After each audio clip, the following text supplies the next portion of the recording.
불안한 생각이 들었죠. 진지한 만남이긴 했지만 지금 이런 상황에 임신을 해버린다면 해결해야 하는 것들이 너무 많았습니다. 그렇게 불안한 마음으로 한 임신 테스트기에서 2줄이 나오게 되었고, 그 뒤로 찾아간 산부인과에서 임신을 확인받았죠. 사장님은 앞으로 해결해야 할 일 때문에 잠시 고민을 하는 듯 했지만 결국에는 이렇게 되었을 일이라며 피하지 말고 하나씩 해결하자 했어요. 다행히 시댁 어르신분들께서는 마음 넉넉한 시골분들이라 저를 며느리로서 받아주셨지만 아가씨는 아니었습니다. 주애는 전과는 전혀 다른 태도를 보였어요. 뭐? 두 사람이 결혼을 한다고요? 임신까지 하고? 주애야, 아빠가 먼저 말을 못해서 미안해. 근데 남녀 간의 일이 어떻게 될지도 모르고 이런 상황을 네가 이해하기 힘들 거라고 생각해서 말을 못했던 거야. 원래 우리 계획은 만남을 이어가다 주애 너에게도 우리 사이를 밝히고 네가 이해할 수 있게 천천히 가족으로서 인연을 맺으려고 했어. 근데 아이가 생겨버려서 급하게 결혼을 하게 된 거야. 상황이 갑작스럽기는 하다만 너도 정은 씨 잘 알고 있잖아.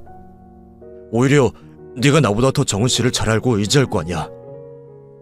엄마라는 호칭이 바로 입에 붙지 않겠지만 천천히 하나씩 바꿔가면서 지내자.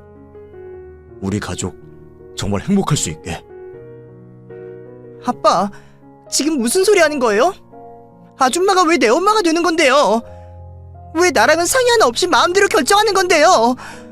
이렇게 일방적으로 두 분이 결론내실 거면 두 분 마음대로 하세요. 저는 두 분 사이에서 빠질게요. 어차피 엄마 살아있을 때도 다들 각자 사느라 바빴으니까 어려울 거 없잖아요.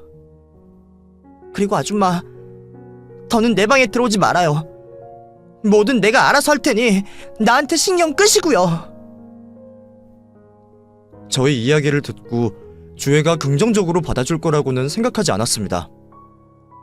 그래도 이 정도일 줄은 몰랐어요.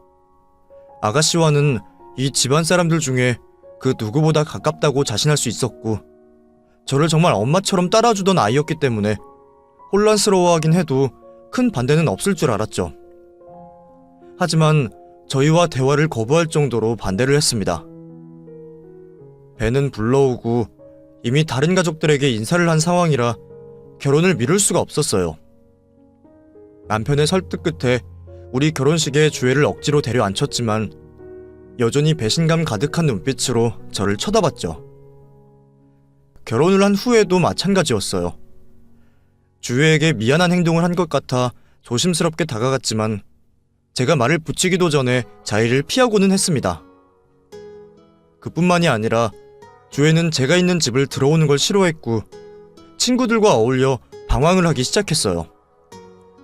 남편과 제가 동네를 돌아다니며 집을 나간 주애를 데리고 와야 했고 남편이 좋게 타일렀지만 소용이 없었죠.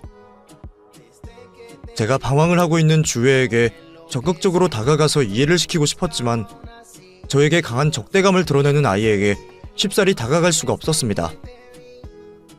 섣부른 제 행동으로 혹시 아이가 더 어긋나기라도 할까 싶어 그저 기도하는 마음으로 매일을 살고 아이의 기분을 건드리지 않게 뒤에서 챙길 뿐이었죠. 남편 또한 좀처럼 나아지지 않는 저희 둘 사이에서 고민이 많아 보였어요. 그렇게 우리 가족 모두 서로의 고민에 깊게 빠져있을 때 예상치 못한 사건이 벌어지고 맙니다. 평소 저로 인해 집을 들어오기 싫어하여 친구들과 밖에서 시간을 보내던 딸아이에게 사고가 난 거예요. 놀던 상가 건물 끝에 몸을 잠시 기댔는데 철로 되어 있던 난간에 결함이 있어 3층 높이에서 그대로 떨어지게 된 거죠. 정말 다행히 떨어진 곳에 충격을 감소시켜줄 것들이 있어 어깨에 경미한 골절을 제외하고는 몸에 큰 이상이 없었습니다. 그런데 검사 결과 문제가 없다는 의사 선생님의 말과 달리 딸은 좀처럼 깨어나지 못했어요. 여러 번 검사를 다시 받았지만 역시나 머리와 몸 모두 이상이 없었습니다.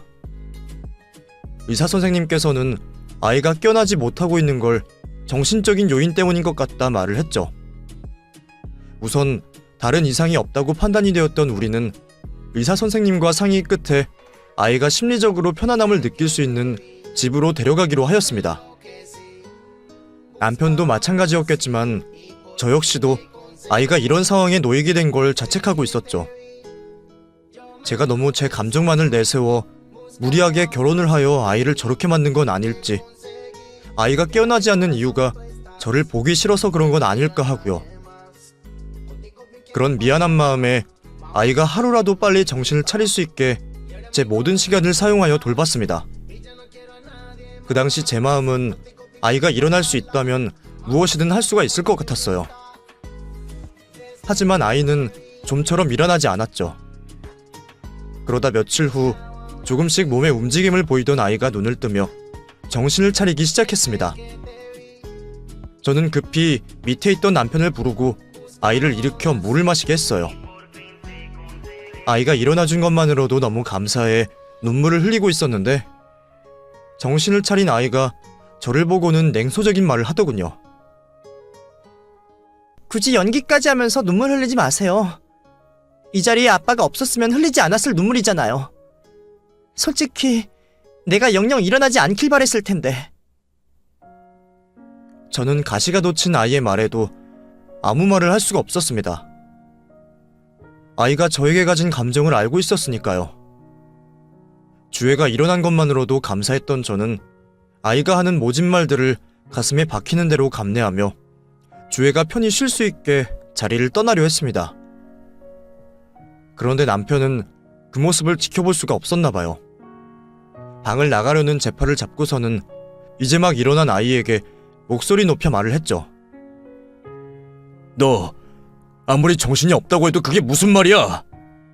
엄마가 너 이렇게 되고 얼마나 걱정을 했는데 무슨 일 생기면 바로 조치를 취해야 한다고 네 침대 옆바닥에 누워서 생활하는 사람이야.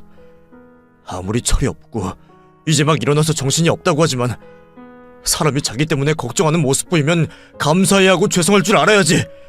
이게 지금 무슨 태도야? 저 사람이 왜 내 엄마인데요? 저 사람이 날 낳기라도 했어요? 내가 싫다고 했잖아요.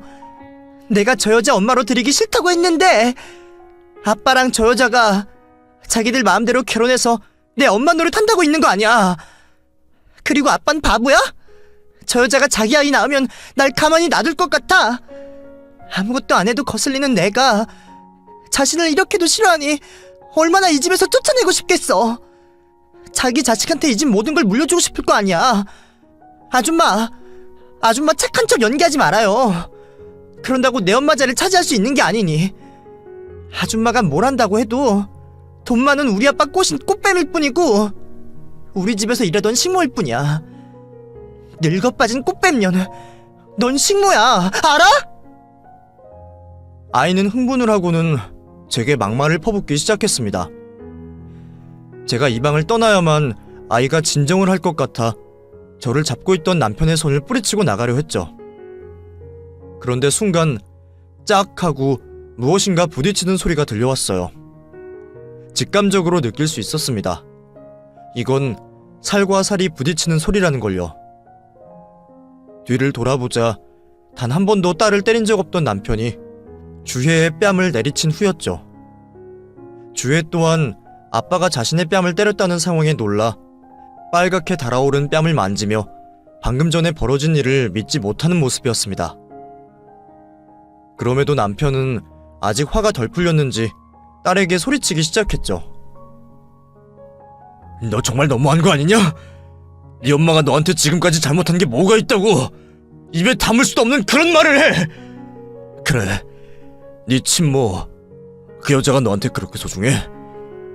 너 태어나고서 갓난아기 일 때 빼고는 단 한 번도 애정을 주지 않았던 그 여자가 너한테 엄마야. 지금 엄마가 우리 집에서 일 시작할 때부터 널 자식처럼 키웠던 사람이야. 하루 종일 집안일에 네 엄마 심부름에 지친 몸을 가지고도 악몽을 꿨다고 울고 있는 너 달래준다고 밤잠까지 설쳤던 사람이라고. 그런데 감히 그딴 헛소리나 짓거려?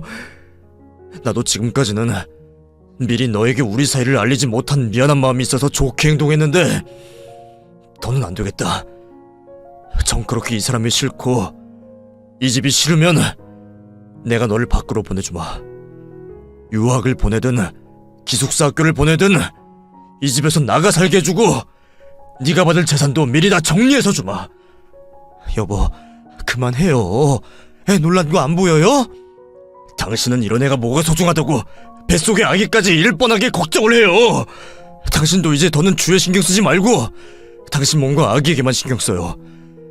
이 사람이 너 때문에 얼마나 위험했는지 알아?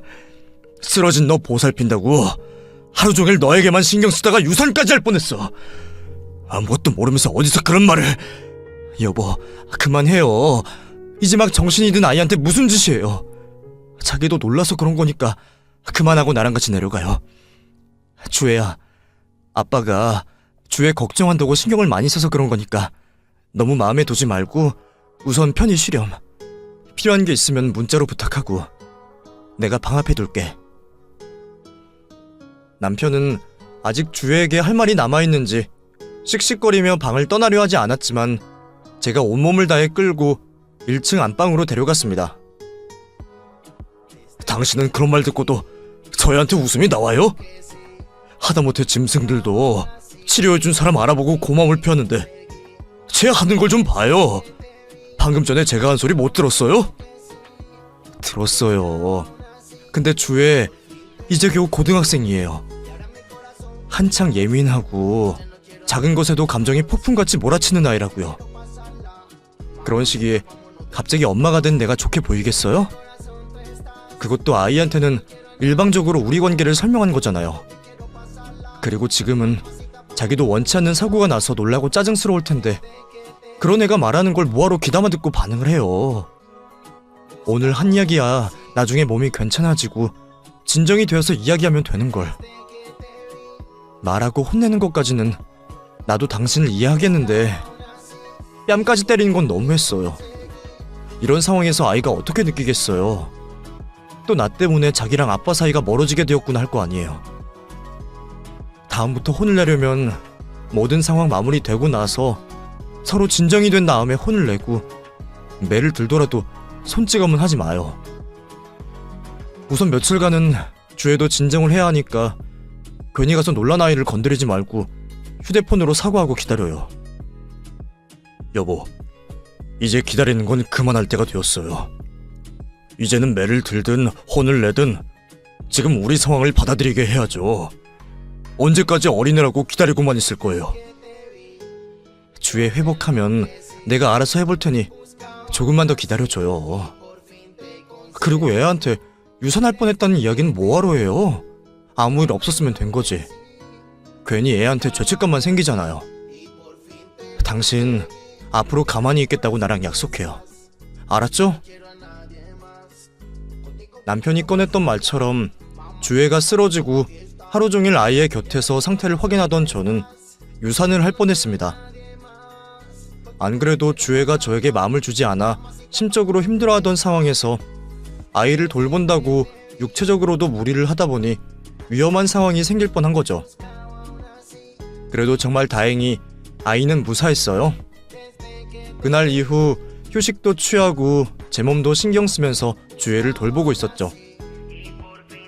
하마터면 소중한 아이를 잃어버릴 수 있었지만 그 모든 건 제 몸 상태를 잘 돌보지 못한 저에게 있었습니다. 주혜에게 아주 조금의 탓이라도 있다고는 생각한 적 없었어요. 그러다 보니 남편이 주혜에게 꺼낸 유산 이야기가 마음에 걸렸습니다. 아직 어린 주혜가 마음에 큰 상처라도 받으면 어떡하나 싶었어요. 방을 나가면서 본 주혜의 얼굴이 새하얗게 질려 있었거든요. 신경이 쓰였던 저는 잠시 얼굴이라도 확인을 하려고 했죠.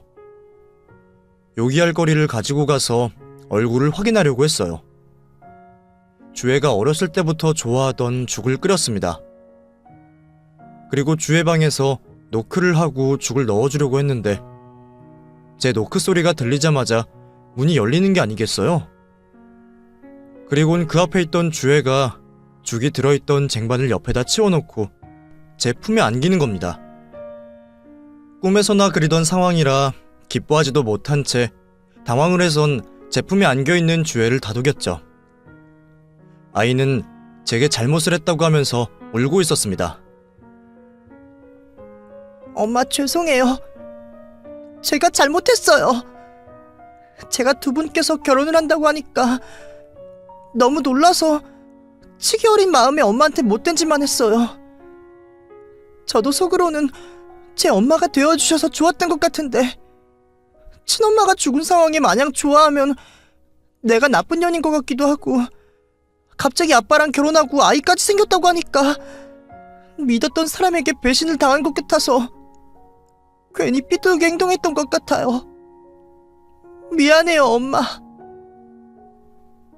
제게 엄마라고 해주는 아이의 목소리를 듣자마자 저도 왈칵 눈물이 쏟아져 나왔습니다.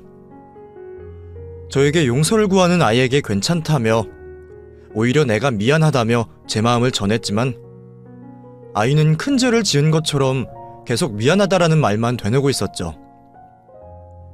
2층에서 큰 소리가 들리자 또다시 큰일이 난 줄 알고 남편이 뛰어 올라왔지만 서로를 부둥켜 안고 울고 있는 저희를 보곤 저희 둘만의 시간을 보낼 수 있게 자리를 비켜주었어요. 조금씩 아이가 진정이 되자 저는 아이의 회복하지 못한 몸이 걱정되어 아이를 데리고 침대로 갔습니다. 그리곤 주애가 시작하는 이야기를 듣게 되었죠. 아빠, 엄마가 내려가시고 화가 나서 집을 나가려고 하는데 침대 밑에 있던 일기장을 봤어요. 엄마가 쓴 일기장이요. 거기에 엄마가 저 때문에 얼마나 가슴 아팠는지 그 마음이 다 적혀 있더라고요. 읽는 저도 제가 한 기억이 떠올랐고 미운 행동만 한 것 같은데 엄마는 저를 탓하거나 미워하기보다 항상 저에게 미안한 마음만 가지고 계신 걸 알게 되었어요. 아빠가 말씀하신 유산하게 될 뻔한 내용도 봤고요. 그 정도면 절 미워하실 법한데 그러다 보니까 제 어린 시절 엄마께서 절 어떻게 생각하셨을까 궁금해서 바로 앞방에 있는 창고에서 일기장 몇 개를 더 가져와 펴봤고요. 그때도 한결같이 저를 많이 생각해 주시더라고요. 저희 아빠도 신경 써주시고 그 일기들을 읽고 있다 보니까 제가 왜 이렇게 좋은 분께 악을 쓰나 싶었어요. 아빠 말씀처럼 엄마가 잘못한 건 하나도 없는데 오히려 친엄마에게 받지 못한 상황을 대신해서 주셨던 분이 엄마인데 아무리 어리다고 해도 이런 행동은 하면 안 되겠구나. 더는 내 알량한 자존심 부리면서 엄마 가슴을 아프게 해선 안 되겠구나 싶었어요. 정말 죄송해요. 정말 해서는 안 되는 소리까지 했어요. 제가 왜 그런 소리까지 했는지 제가 미워요. 괜찮아 주애야. 나는 다 이해할 수 있어. 오히려 아빠와 내가 어린 주애 너에게 너무 성급하게 다가갔던 것 같아. 우리가 어른이면 좀 더 주애 입장에서 천천히 이해를 할 수 있게 접근을 했어야 했는데 그리고 나는 주애 네가 엄마라고 불러준 순간 지난날에 힘들었던 일들이 모두 지워졌어. 이건 정말이야. 나는 나중에 우리 관계가 회복하더라도 주애 너에게 엄마라는 말을 듣지 못할 거라고 생각했어. 그게 네 입장에서 쉬운 건 아니니까. 나를 엄마로 받아들여줘서 너무 고맙다. 그리고 너에게 힘든 시간을 보내게 해서 너무 미안해. 아니에요. 제가 잘못한 거예요. 앞으로는 제가 정말 잘할게요. 저 때문에 힘들어하셨던 시간만큼 제가 더 노력할게요. 그리고 이제 정말 엄마에게 좋은 딸이 되도록 노력할게요. 사랑해요, 엄마. 아이가 저에게 사랑한다며 제 딸이 되어준다는 말에 겨우 멈췄던 눈물이 다시 흘러나왔고 아이와 울고 웃으며 서로의 마음을 이해할 수 있는 시간을 보냈습니다. 그날의 일로 인해 우리는 완전한 가족이 될 수 있었어요. 이후 주애는 제 딸이 되어 저의 곁을 든든히 지켜주었고 남편과 주애의 보호 아래 무사히 뱃속의 아이도 낳을 수 있었죠. 엄마 마음고생을 시켰다고 항상 미안해하던 주애는 동생을 출산한 저보고 산후조리에만 신경을 쓰라며 자신도 바쁜 시기임에도 불구하고 동생을 자기 아이 키우듯 돌봐주었습니다. 저에게 손 하나 까딱 못하게 하는 그 모습이 내심 너무 좋아 아이 말을 따랐죠. 그런데 그날의 일 때문인지 주애는 나이가 들어서도 늦둥이 동생을 돌보는 일에 신경을 써줬습니다. 결혼을 하고 아이를 낳고 난 뒤에도 말이죠. 그래서 제가 막내를 좀 편하게 키웠습니다. 그리고 주애와 화해를 하고 한 해가 지났을 때 저에게 생각지도 못한 연락이 왔어요. 전 남편 밑에서 자라던 친딸이 성인이 되어서 찾아온 거죠. 어릴 때는 제가 있는 줄 모르고 지내다 성인이 되고 부모님이 알려주어 저의 존재를 알게 되었다고 하네요. 친딸과 감동스러운 재회를 한 후 저희 지금의 가족들을 소개시켜 주었고 다 같이 하는 식사 자리를 가지게 되었습니다. 지금은 같이 살고 있는 막내를 제외한 채 모두 가정을 꾸리고 또 한 명의 부모로서의 인생을 살아가고 있죠. 우리 가족 간의 행복한 이야기를 쓰라면 얼마건 더 쓸 수 있겠지만 이곳 사연 채널에 맞는 저와 딸의 사연은 여기가 끝이네요. 그럼 여러분들께서도 건강관리 유의하시며 행복하시길 바라겠고